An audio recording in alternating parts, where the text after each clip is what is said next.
Hello,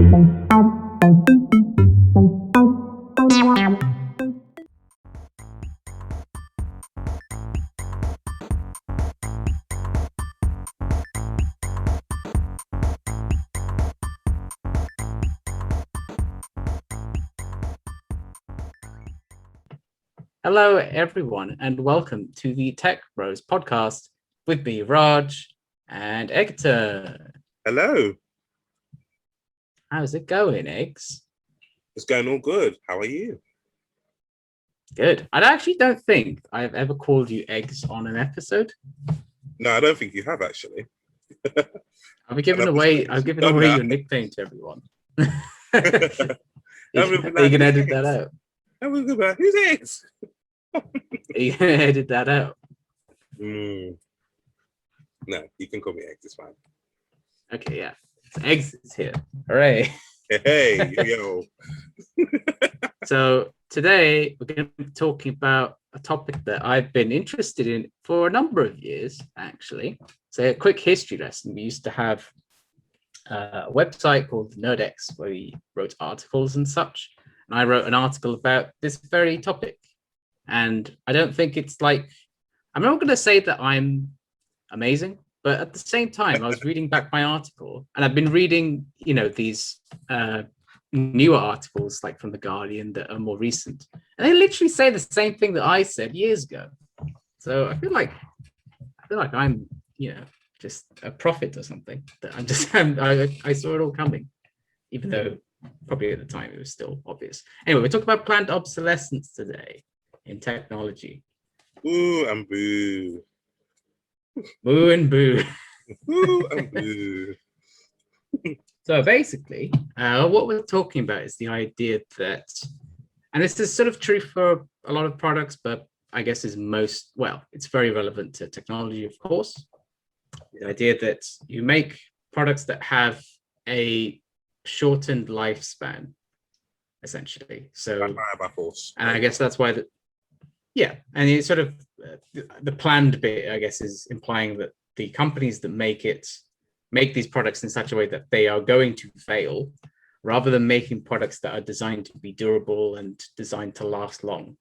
So that you want them to fail, usually because you want people to then spend money on newer versions. Apple. And that's kind of yes, we know, Apple.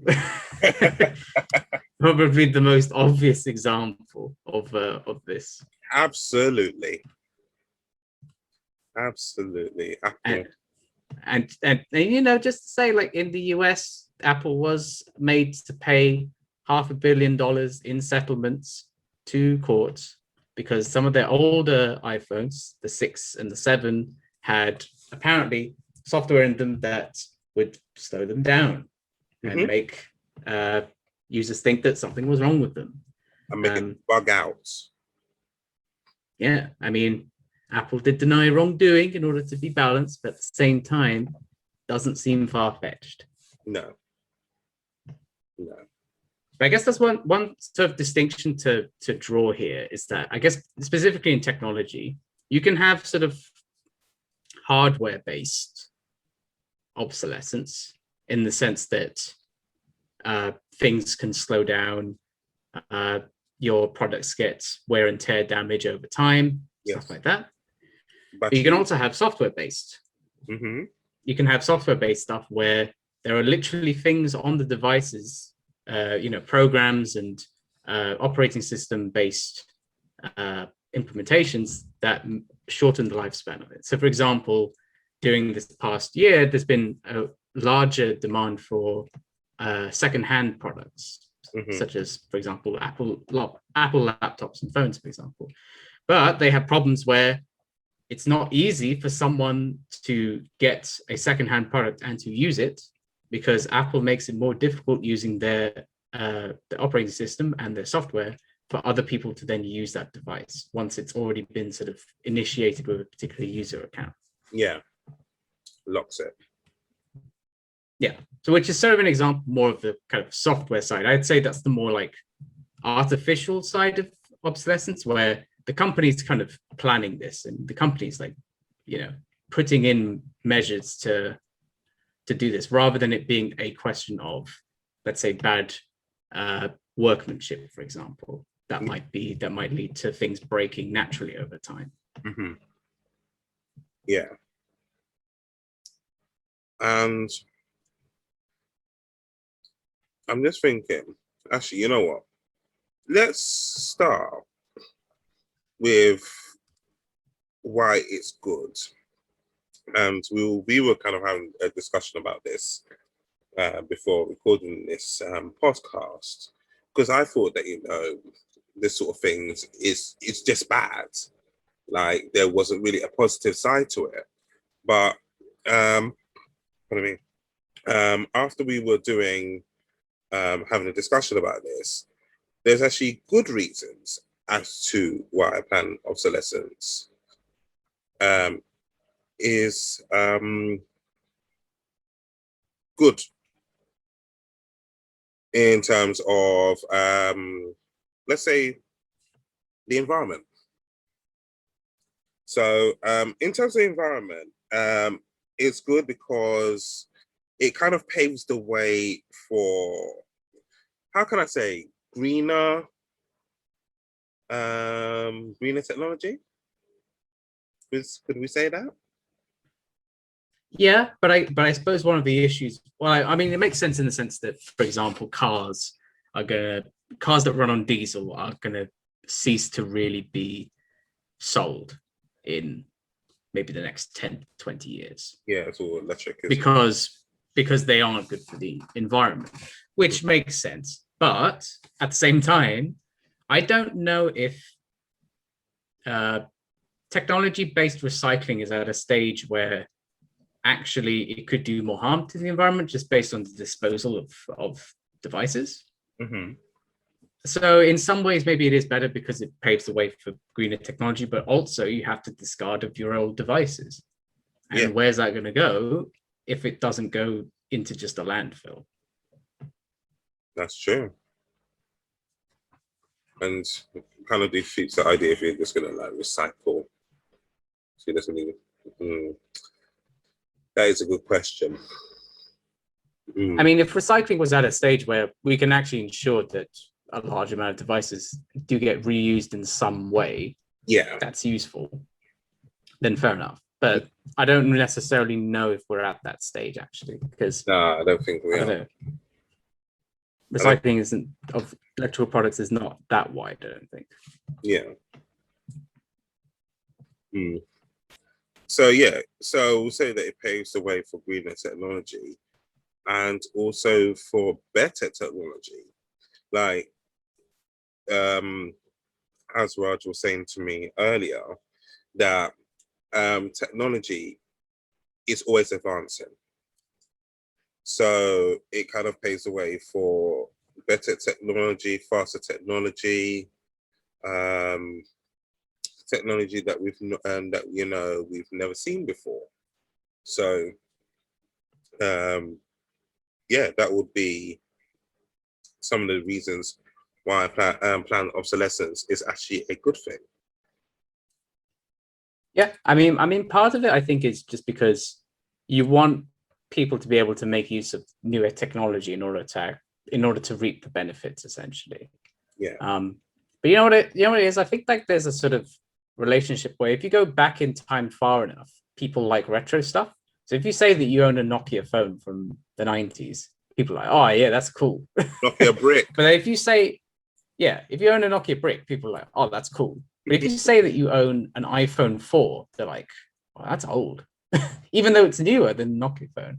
So I feel like there's like, you can have old technology, but you have to make it old enough so that it kind of makes sense. Yeah. I feel like if it's old but not that old, then people are going to be like, that's already been made obsolete by the newer versions. Yeah, exactly. Okay, and going on to why it's bad, and this is my big pet peeve about planned obsolescence, and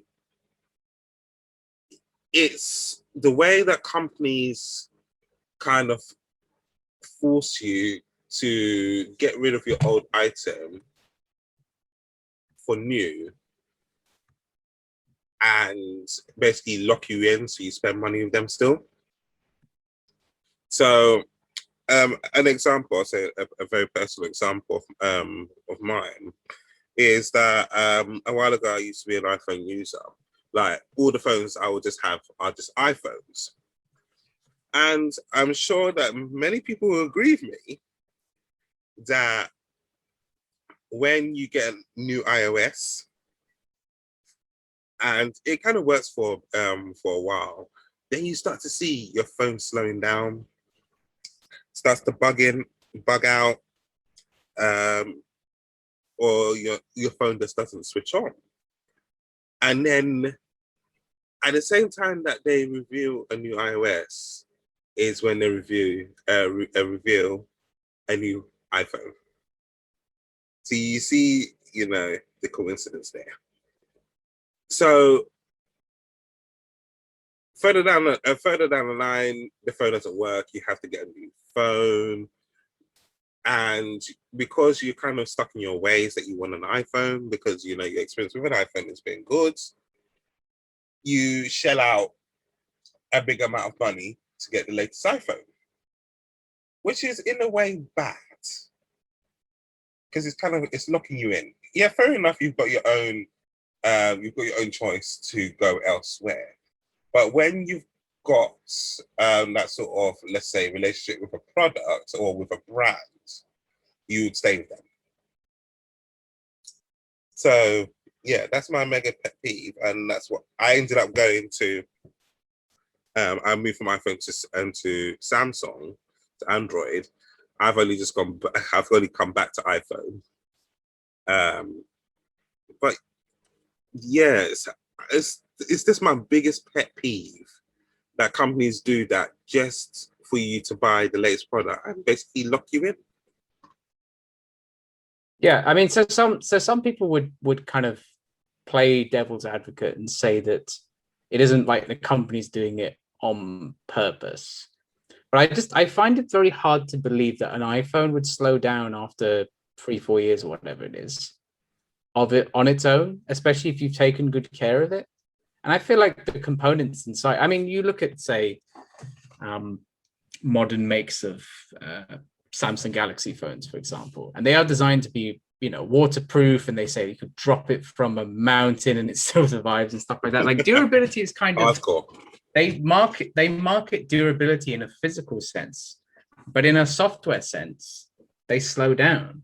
Yeah, that doesn't, like, those two sides don't really make sense. Like, it doesn't make sense how you can make a phone that is, like, I don't want to say indestructible. Like, just to say, like, I've dropped my phone in a sink and it works, which, is fairly incredible in a way. Yeah. But you can't then, but it's not like that it could be some kind of physical hardware fault that causes it to slow down after a few years.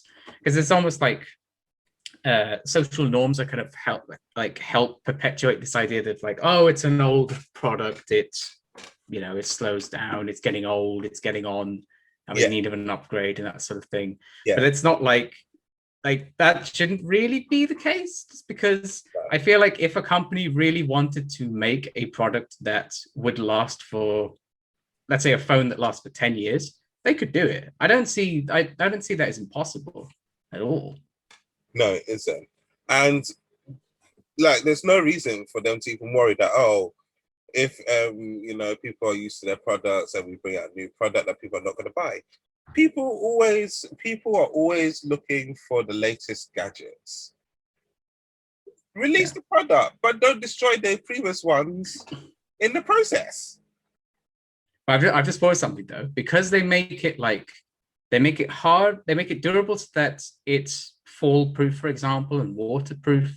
Yeah. A lot of modern phone models now make it so that you can't open up the back of it. Yeah. They make it harder for you to break your own phone, because then you'll go to the shop and say, I need to replace this. I've taken like say insurance on it or something, and I need to replace it. They make it harder for you to break your own phone, but they can break it.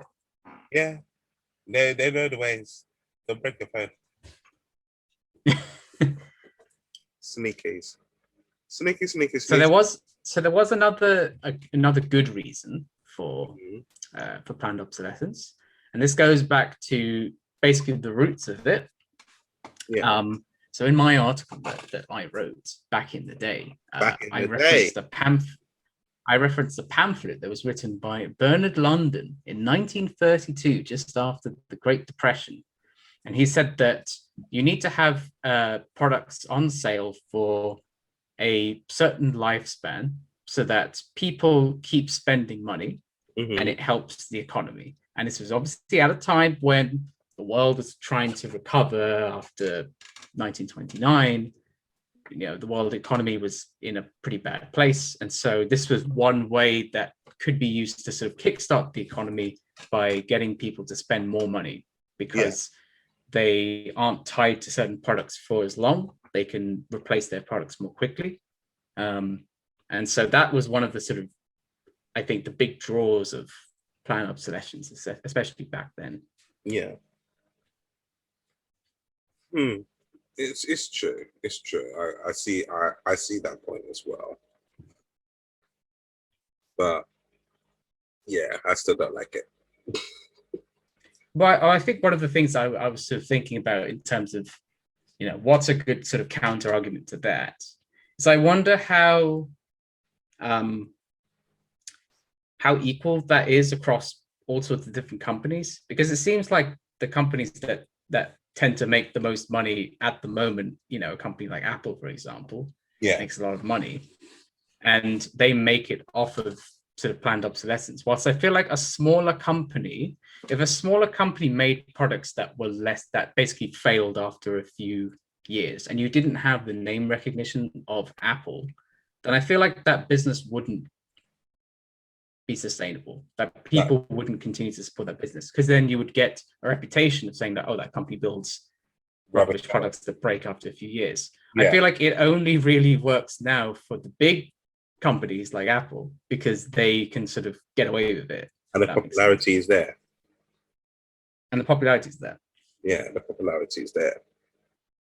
I feel like now durability, like to make a product that is more, that will last longer, is actually something that companies can use as a selling point to say, we're not like Apple and Samsung or whatever it is. Yeah. And they can say like, our products will last longer, and they can use that as a way of selling. But they're not going to make a lot of money, or as much money, because they're sort of locked into making products that actually last a while. Yeah. So it's kind of like, how would you say, double-ended sword in film. Double-edged sword. Double-edged sword, that's it. Well, double-ended can work as well. Yeah, because I was thinking of that. I was like, did I say the only one? I don't know.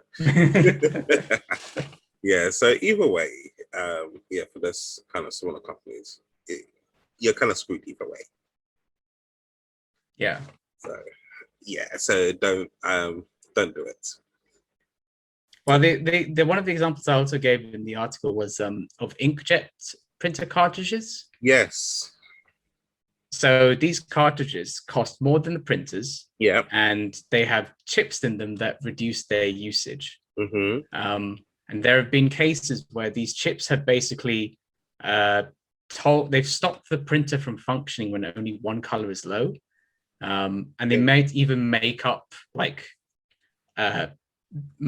sort of statistics on the ink levels in these various in the various inks in the printers, and also then use up colored ink and grayscale jobs. Yeah, I think I had a printer that did that. I don't know if they still make printers nowadays, because I haven't seen. Obviously, yeah. Printing as a sort of an entire industry it's not that necessary these days, because there's less need to have physical documents, I think, now. But it does kind of tell you a bit about. Well, one of the other things about that points out is the idea of proprietary hardware. Mm-hmm. So the idea, for example, that going back to Apple, for example, making their ports proprietary, so that it's not like you have the same charging cable that you can use for an iPhone and a Samsung. Yeah. You make a specific type of charging cable so that if that breaks, you have to go to Apple to get a new one. Yes.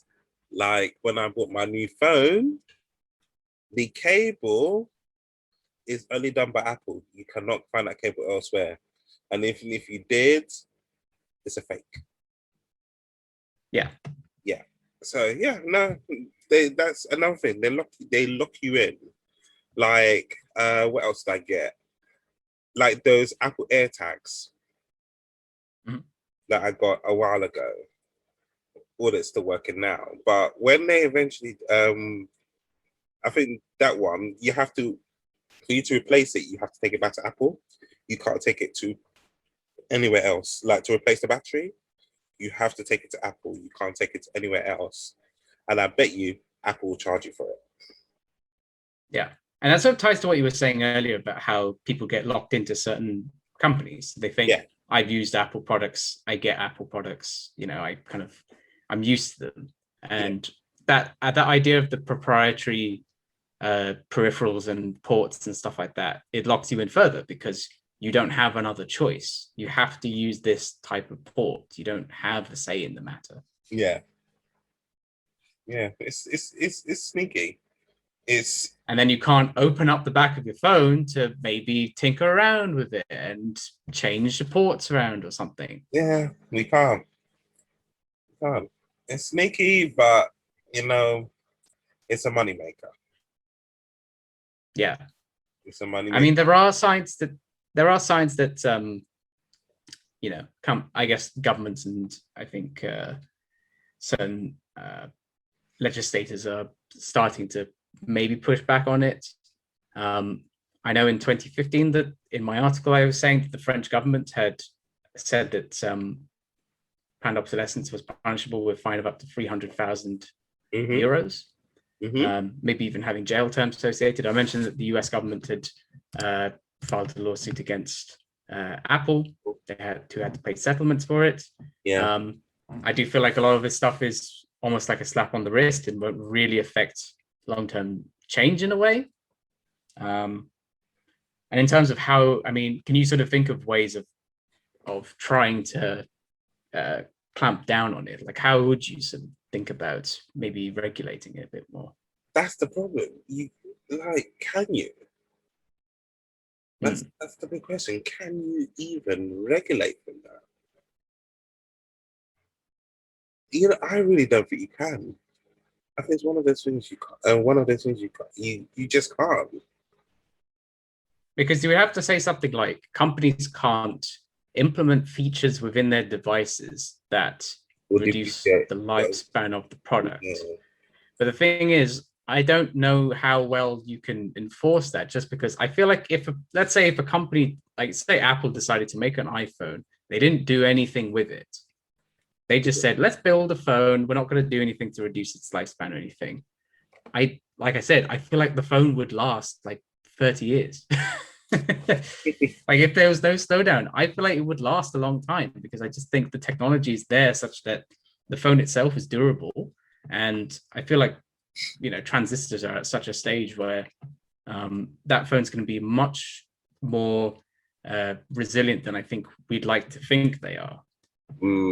But it can be probably, I'm just thinking, probably something like the battery, because if you're a person that you charge your phone on a regular basis more than the average user, then you can kill off the battery. Like, without even Apple doing something, you can kill off the battery. Couldn't you replace the battery? Because that's, I guess, I mean, I suppose if you made it so that you could open up the back of the phone, you could just replace the battery if it was modular. Yeah. But then again, the battery, you're going to have to go and get it from Apple.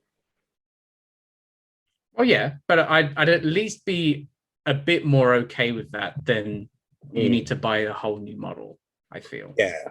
Yeah, sure.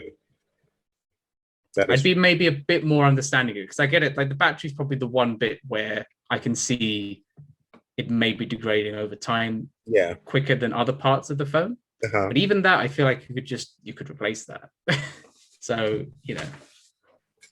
And I'm just thinking back because there is and I'm just trying to remember rightly that in the UK, there is, I think there's a company. I don't know if it's called. I don't know if it's Which, that are trying to do was it class action for against Apple for the slowing down of devices. Is it which the consumer electronics group? Yeah. Okay. Yeah. Yeah. So because I've signed up to it as well. All right. Okay.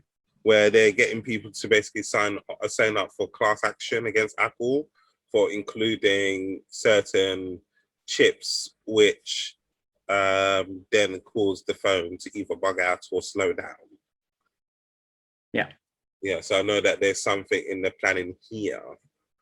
And hopefully if it does get accepted, that then people that would have had like iPhones at a certain time, they would get some sort of compensation. Yeah. So I know that the UK is planning something at the moment against Apple. Yeah. Yeah. Oh yeah. So another history tidbit that I put in my article. So in the 1930s, you had companies like Philips and General Electric who basically they had essentially a monopoly over the market of light bulbs. And so what they did is that they limited the usage of light bulbs to 1,000 hours in order to essentially dominate the market back in the 1930s. So again, this practice does date back a long way. And I will say I did see light bulbs mentioned in the articles from like Guardian and BBC and stuff. BBC, I was there first. Yes. They all copied the king. Yeah. So, in a nutshell, now I see that there is good and bad reasons for planned obsolescence. I'm still swaying onto I feel like it's not good. I'm kind of in that area. I don't like it. I think it's a ploy to get more money from people. Yeah, no, I'm just not for it. What about you, Raj? I think it's particularly when it's planned, like when companies are intending for this for these products to have a reduced lifespan. That's where I have problems with it, because I think like we mentioned, technology advances at such a pace where I feel like if Apple was still releasing iPhones, maybe they release it not quite as often as they do now, but I feel like still if a new iPhone comes out, people will still buy them even if their products work fine. Absolutely. Just to say that they have the shiny new iPhone, right? Yeah, so absolutely. I don't necessarily. I think there's like obsolescence itself will happen, like as we said, because technology gets better. I mean, I think we're soon going to reach the stage of technology starting to slow down in terms of growth, because transistors can only be so small. And, you're going to sort of hit a point of diminishing returns at some point. But I think, if we haven't already hit it already, but I think that obsolescence itself will happen because innovation is always possible.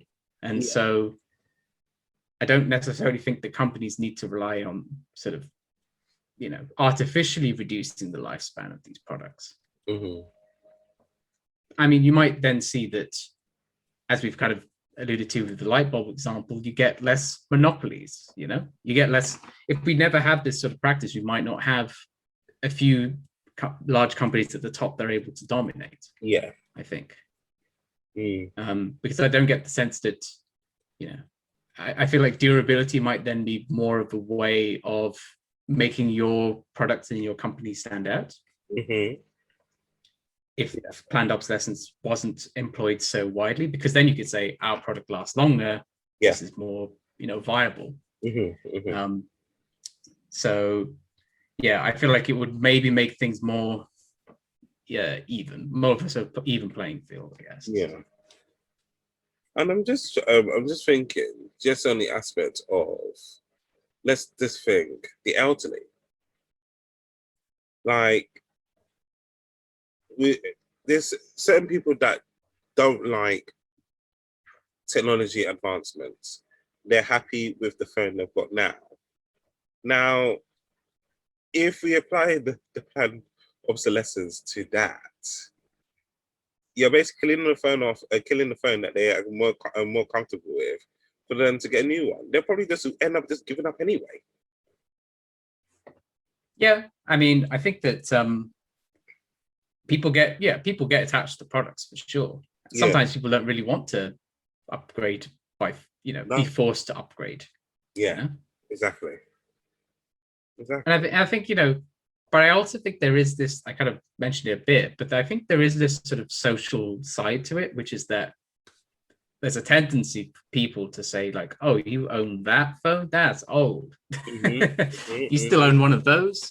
Except for maybe something like a Nokia, which is, I think, far back enough where it's become like retro and it's like cool. Yeah. But I think that there's maybe a part that we all play in this as well, which is to kind of, I don't know, not necessarily shun things that are outdated, but to kind of say, oh, you own one of those. Yeah. Yeah. Absolutely. Do we have any more on this? I mean, I could just read my whole article. Do you really want to? No, not really. I will say one thing though. One of the things I liked in the article that I wrote was that I said I was talking about one of the earliest usages of the term planned obsolescence, and then I say in brackets, I'll refer to it from now on as PO because that's what it does to the consumers. Oh yeah. I get it. I mean, I thought that was quite good. Yeah, that is good. That is good. It saved me from obviously typing out the whole thing every time, but also, for the head. Yeah. Yeah. Okay, so that's all we have on planned obsolescence. I'm thinking, am I even saying it correctly? Obsolescence, that's right. Obsolescence. You know when you kind of say something and you feel like you're saying it wrong and you've been saying it for the whole episode? Yeah, I feel like when you look at the word, it kind of looks like it shouldn't be pronounced like that. I don't know, something feels off about it. Yeah, I don't know. Yeah. So that's all we have on planned obsolescence. As always, remember to like, comment, and share. We are on Spotify, Google Podcasts, and Apple Podcasts as well. You can also listen to this podcast on our YouTube page and also on the infinitycast.co.uk website. Apart from that, it's goodbye from me and also goodbye from Raj. Bye. Goodbye, everyone.